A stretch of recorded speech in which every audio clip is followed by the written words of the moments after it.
There's a lot of items in Pathfinder Second Edition. Maybe, in fact, there's too many items. So my goal for today is to make those items so much easier for you to understand and focus in on the stuff that you actually need to care about. Let's dive in to items in Pathfinder Second Edition.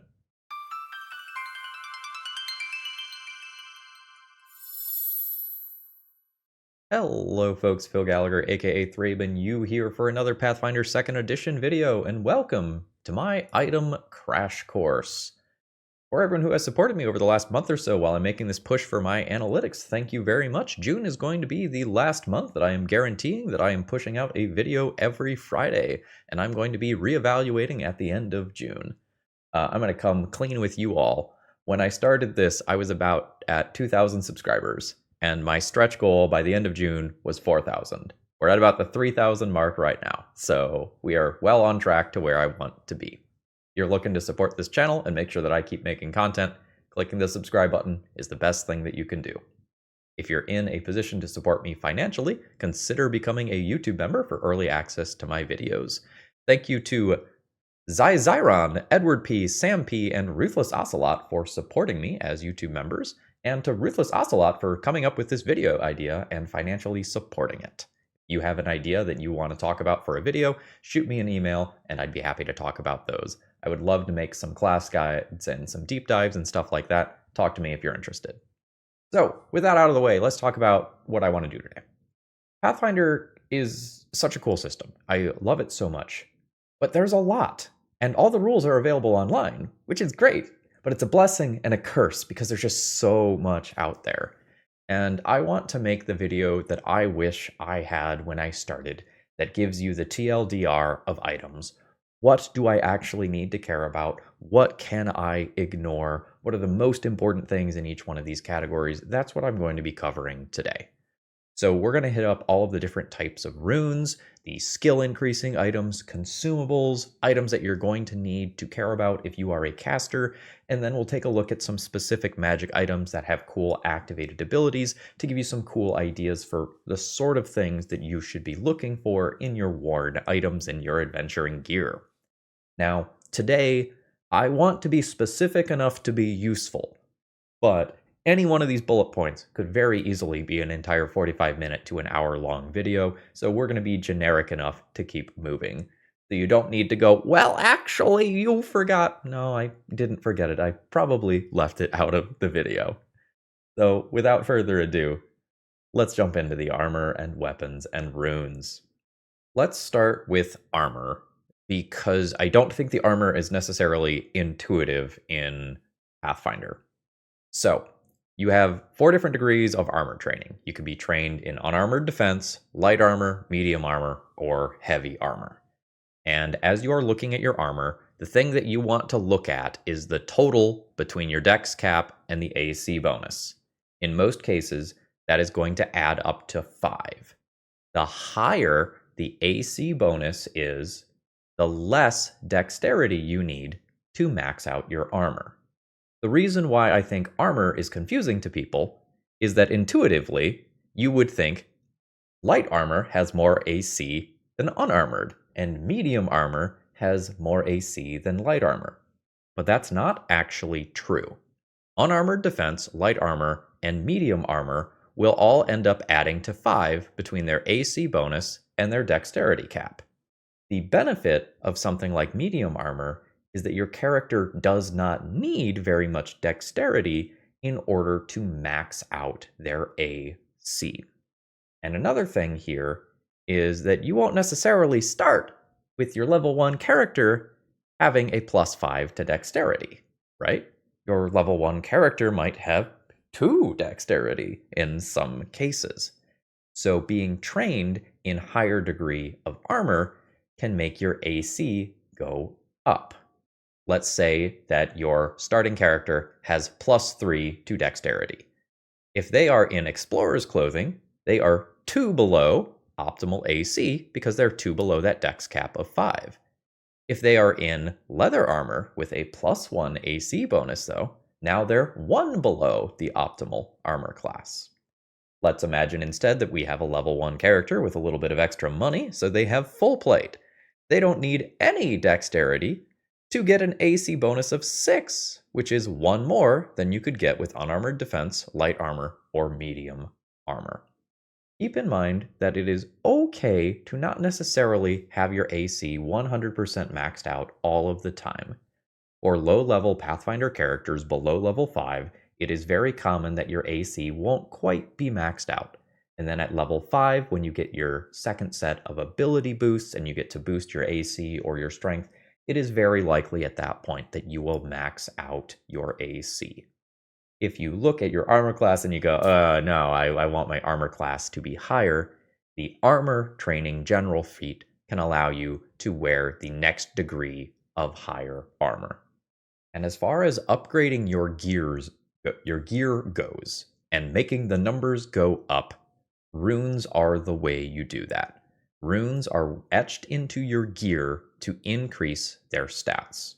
Let's talk about the armor first since we're already there. A potency rune on armor increases that item bonus that it gets to make your AC go up. A resilient rune will increase your saving throws, and then you can have accessory runes that do something like maybe give you some resistance or allow you to turn invisible a couple times a day, or maybe even cast a spell or do some other cool effect. Your weapons can get potency rune that increase their chances to hit, striking runes, which add damage die and make them deal more damage, and then property runes that can make them do some special effect. This might make them do some elemental damage like fire or cold, or maybe it will make them good against specific creature types like undead or constructs. The final thing that you might be slapping some runes on is your shield. And the big thing here is something called a reinforcing rune. Long story short, on shields, they have a hardness that is going to decrease the amount of damage that you take, and the shields have their own HP value as they will take damage when they get hit as well. And when they reach a certain broken threshold, they will no longer be able to be used for blocking. If you are worried about items and you're like, oh man, there's so many items, I don't know what to buy, I don't know what to spend my gold on, good news. This slide right here is the singular most important thing. If you are a martial character in particular, most of your money is going to go into upgrading your weapons, your armor, and or your shield. And these are going to be the most important upgrades to keep an eye on. If you keep up with your armor and your weapons and your shield, your character is probably mechanically going to be fine, even if you're just like, this is too much, I'm going to ignore all the rest of the items. This is the singular most important thing you need to do to make sure that your character stays viable as you level up. The next thing you're probably going to care about is things that make your skills go up. And let's just very briefly talk about the math of Pathfinder Second Edition. The checks that you have are often going to be against what we call a level-based DC. That is, how hard should it be for someone of your level to do this thing? And when you very first start out the game at like level 1, the level-based DC is kind of hard.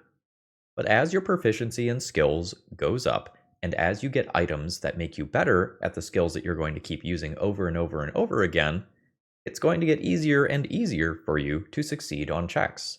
And not every check is going to scale up with level DCs.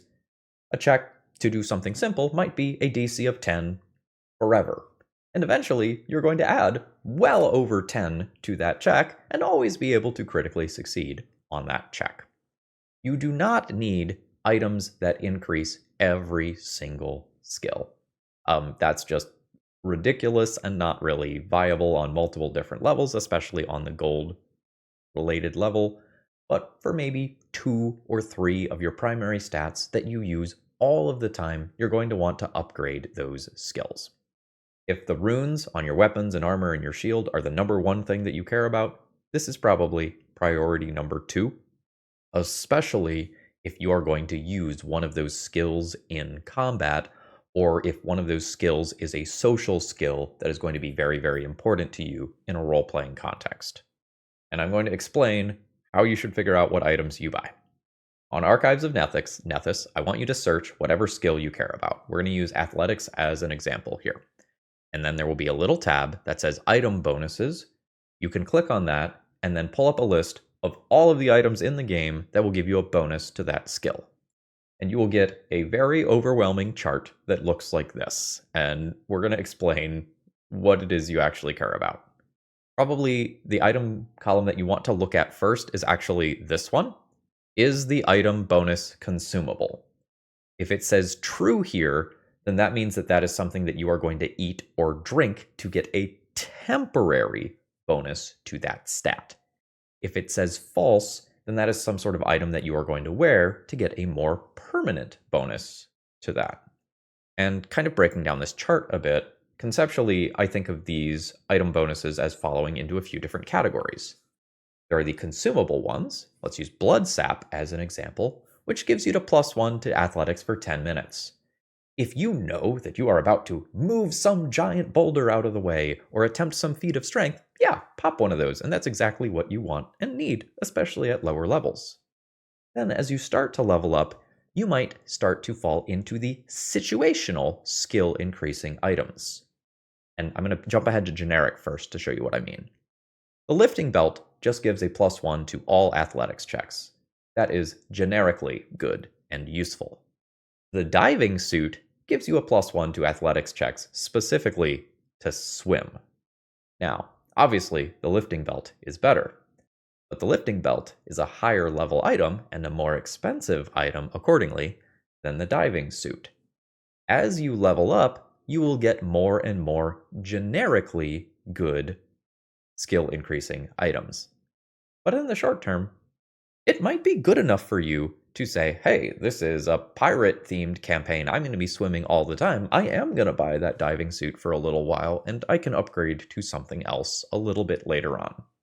And speaking of upgrades, if you keep scrolling down that big old list, you will see that eventually these skill increasing items are going to go up to +2 bonuses eventually.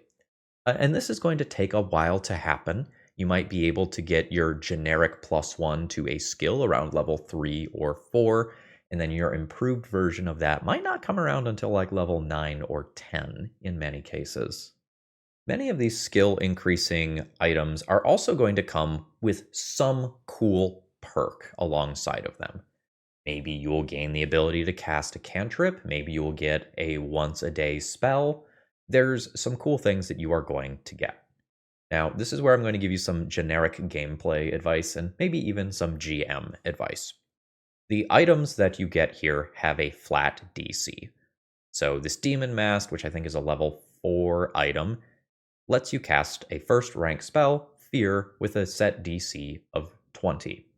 Now, when you get that, that is all cool and good. But I want you to imagine that you are now 3 or 4 levels down the line, where DC 20 would become a joke and not at all reasonable. The way the game's math works is they are going to expect that you eventually will replace this demon mask with a greater demon mask, or you just kind of start not using the fear spell anymore because it no longer becomes viable. There is a popular house rule that says if you have an item with a set DC, you can use your class DC instead if your class DC is higher. That is a way to keep cool bonuses that you get off of items relevant as you go later in the game. That is not rules as written, that is not raw, but that is something that my table personally does, and we enjoy that a lot. That's a talk to your GM about this situation. If you're like, man, I want to keep using Demon Mask, but the DC doesn't work anymore. And jumping back to our runes for a moment, there are going to be improved versions of potency and striking runes, and even improved versions of some property runes as well. So most of your gold budget is probably going to go to upgrading your runes, and then re-upgrading them later, and upgrading your skill increasing items, and then upgrading those again later. And if you stopped watching the video right here, you would have the most important item knowledge to gear up your character, because these are the 2 ways that you are probably going to make the numbers go up with your equipment, and a lot of the rest of the equipment and consumables that we're going to talk about today are going to give you options. And options are great. We love having varied characters that can do lots of things both in and out of combat. But as far as the math of the game goes, this was the most important section. All right, let's talk about consumables now. And by that, I mean one-time use items. This is a good news, bad news situation. The bad news is this is an incredibly big rabbit hole to go down. The good news is you do not need to go down this. Most players will use basic potions in some capacity during their campaign. Maybe you're using it for primary healing, maybe you're using it to patch up in between sessions, maybe you're using it, in a pinch in battle. You're probably going to use potions in some capacity. But most of the other consumables you can fully ignore and your experience is going to be fine. Now, if your class is a class that is focused on crafting or otherwise making consumables, it will be worth learning about this subsystem. It will be worth investing your time here. So if you are playing an alchemist, you have tons of alchemical items you can make. If you are playing a gunslinger who can make alchemical ammunition, or you care about making bombs for some reason because you're loading them into your crossbow and making an alchemical shot, you'll need to do a little bit of research here. But the average Pathfinder Second Edition character is not going to use too many consumables. And when you do, your GM will probably say, here's a consumable that does this exact thing that you're going to need for the dungeon you're about to walk into. But let's give you an overview anyway. First off are talismans. These are single-use items that give you what I would call an ahead of curve effect. They're usually a free action to activate, although they have some specific trigger or some specific spot where they can be used. And you have to fix these to your items ahead of time.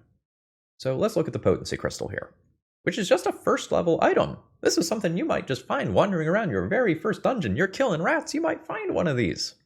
So, free action to activate, and you trigger this when you make an attack with the weapon that it's attached to.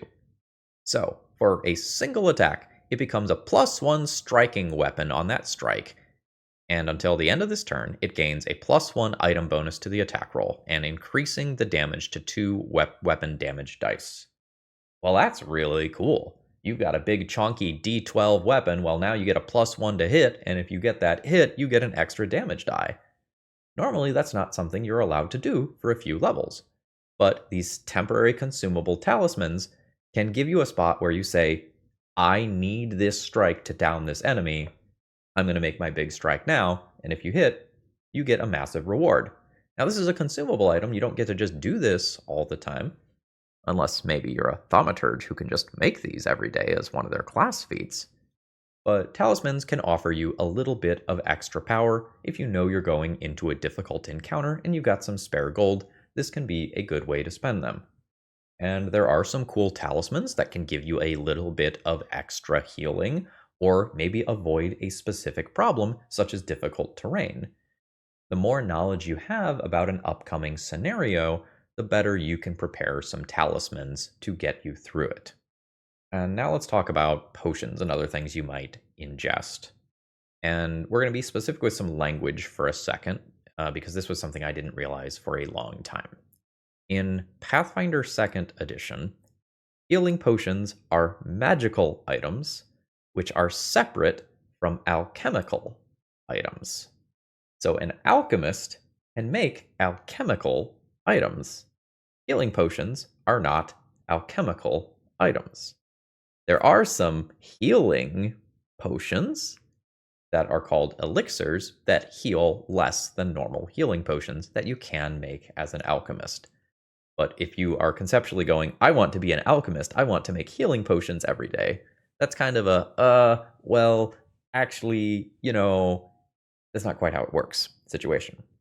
So the magical crafting feat, for example, might be used to make healing potions. But more realistically, a lot of the time you're just going to buy your healing potions from some merchant in town rather than make them yourself. The crafting system, rules as written, can be a little bit slow and time intensive for a realistic adventure timeline. That's another talk to your GM situation and maybe hand wave some of the crafting stuff if it doesn't quite work at your table. But if you start digging into the alchemical items tab, you will see that there's a lot of stuff there. There's some cool ammunition that you can activate to make your bullets deal some elemental damage. There are various bombs that alchemists can throw, and some consumables called mutagens that can offer you some cool benefits, although sometimes they come with a downside. As far as your potions go, potions are very inefficient as far as action economy goes. Normally, you need to reach into your bag with one action to grab a potion and then drink it with a second action, meaning that realistically, using a potion is two actions in combat. One of my favorite items to help with that is called a potion patch. You preload a potion into the potion patch, and then you just slap your potion patch, and for a single action, you drink that potion, ignoring the need to pull it out of your bag. GMs who are new to Pathfinder, if you are looking to give your entire party one item to set them up for success on an adventure, a potion patch is really, really useful. This is something that has upgraded versions later on, as there is a set limit to how strong the potion can be that goes in the lower level potion patches. And as far as the alchemical items, the one that comes up the most is probably mutagens. Mutagens, generally speaking, tend to improve one thing at the cost of another. So let's take a look at the Juggernaut mutagen, for example. Your body becomes sturdy and ponderous, that is, heavy. You gain an item bonus to fortitude saves and the listed number of temporary hit points. But this comes at the cost of a penalty to will saves, perception checks, and initiative rolls. So let's say that your GM has telegraphed that, oh, this boss is, terrible and you're going to have to deal with its aura, which is going to have you make fortitude saves. If you get that sort of vibe, you might go, hey, I know that I need to be good at fortitude saves for this next fight. I'm going to prepare for that by buying or making a mutagen that prepares me for that fight. Note that mutagens have great upside, but the downside is real. So you might drink a mutagen for some specific purpose, but if you are then caught off guard by something that, leans into that drawback, the penalty can be real. So hopefully you are using your drugs responsibly, folks, and not setting yourself up for failure. If you walked into a fight against a bunch of bards who are going to be throwing will saves around, you're going to have a bad time. Speaking of bards, let's go into caster items now. While martial characters might be focused on upgrading their weapons, casters will probably be buying the things that you see on screen here. And I've kind of ranked them in terms of like how solid these are. So your scrolls are temporary, single-use versions of spells that are just consumed when you use them. Spell hearts are like very, very minor magical items. They will give you some small effect, like a tiny amount of resistance to an element and the ability to cast a spell. This is usually going to be a cantrip. Wands give you a once-a-day version of a spell, although if you're really desperate, you can attempt to overcharge that wand and use it a second time, but that might end up destroying your wand. And then you have staves, which have charges that can be used to cast different spells, or maybe the same spell multiple times. And if you're not sure what to buy and why you're spending your gold on these, this is kind of how I view them. You should buy scrolls of things that you might need to cast, but you maybe don't want to prepare every day, or you maybe don't want to learn that spell with your limited number of spells that you are going to be able to learn.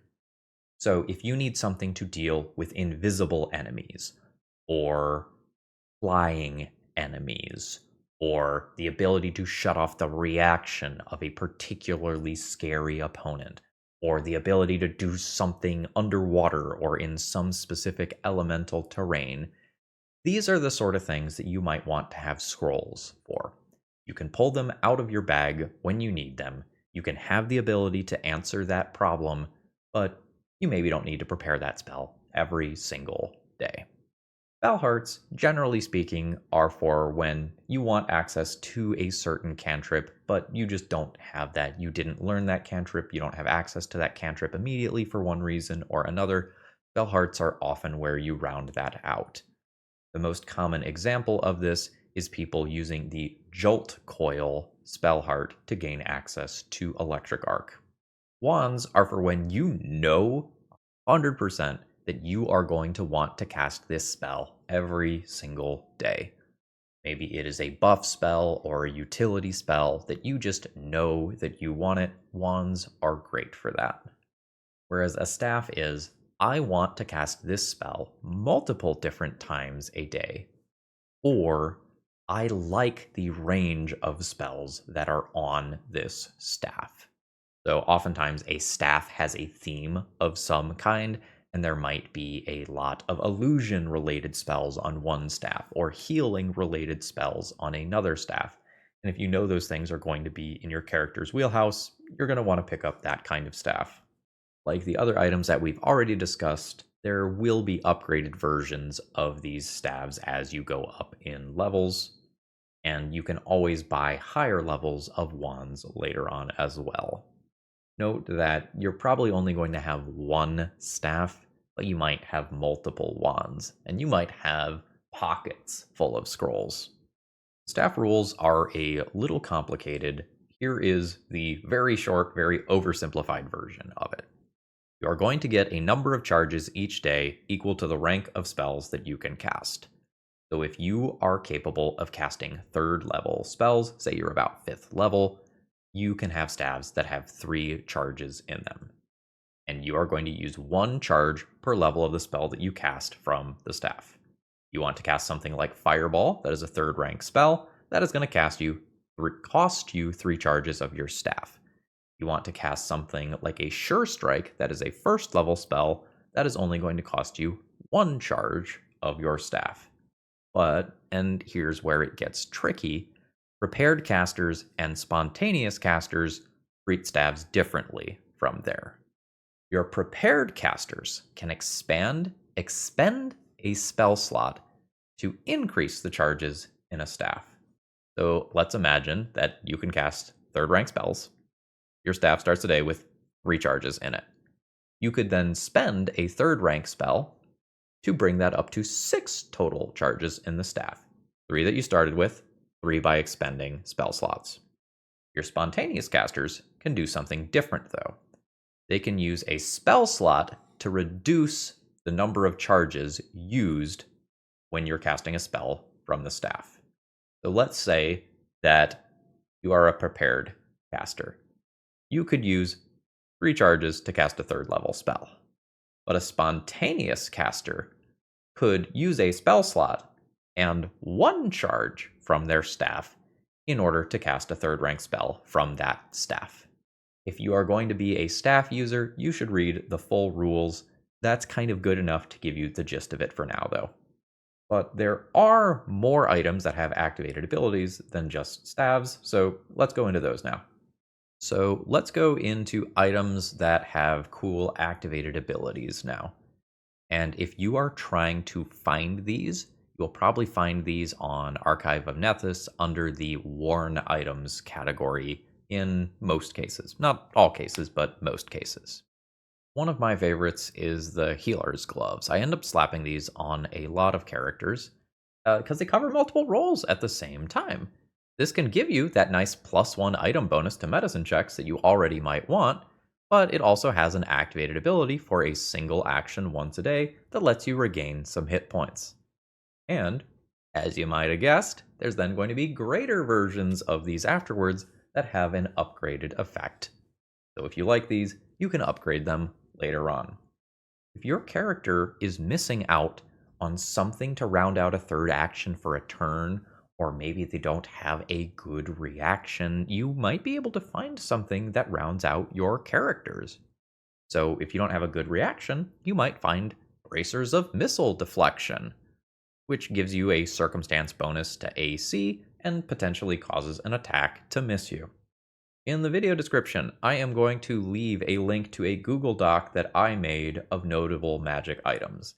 Because when I first started playing Pathfinder, I went, okay, I don't understand the items in this system. Like a sane person, I'm just going to go through and look at all of them. And I don't recommend that you did that. I did that, so you don't have to. And this is not a polished product meant for publication. This is something that I made when I was understanding the system, and I just wrote myself very, very brief notes of what these things did. These notes are not specific enough with like, oh, this is an item or a circumstance bonus or whatever. But if you are looking to skim and see what sort of items might I want for my character, you might find this useful.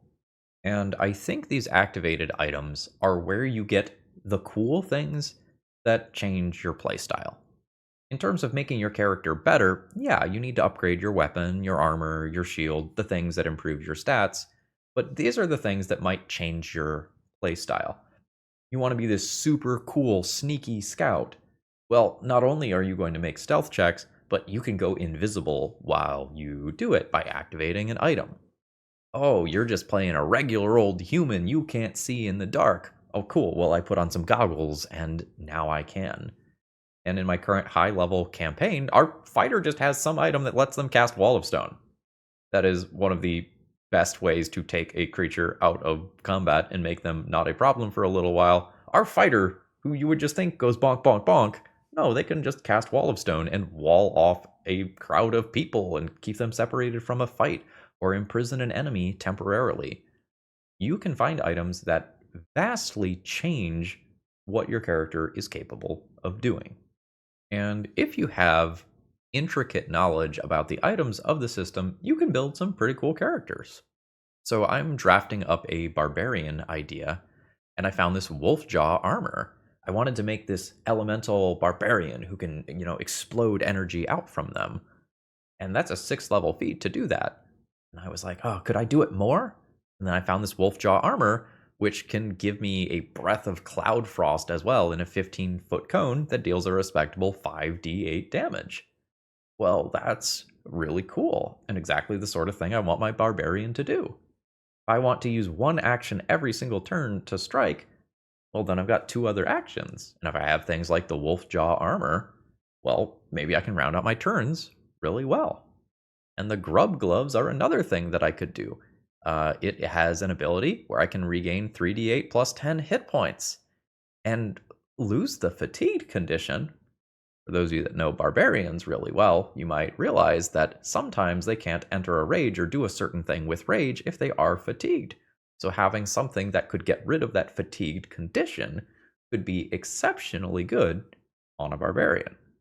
In good news, if you are looking for, hey, what items does my fighter want to have? Simply Googling items for fighter, PF2E, items for alchemist, PF2E, or insert your class name for Pathfinder 2E will probably get you to a Reddit thread, which gives you some decent recommendations if you don't want to go through and just kind of dig through all of the items yourself. And with that, I think we'll go ahead and call it a day. I hope this was useful to you. If you have any thoughts, leave them down in the comments below, and come back next Friday where I think we're going to be talking about spellcaster dedications on martial characters. I've got a lot to say there. All right, folks, I hope you have a wonderful rest of the day. And if you made it this far in the video and you're not already subscribed, consider clicking that button. It helps me out a lot. All right, see ya.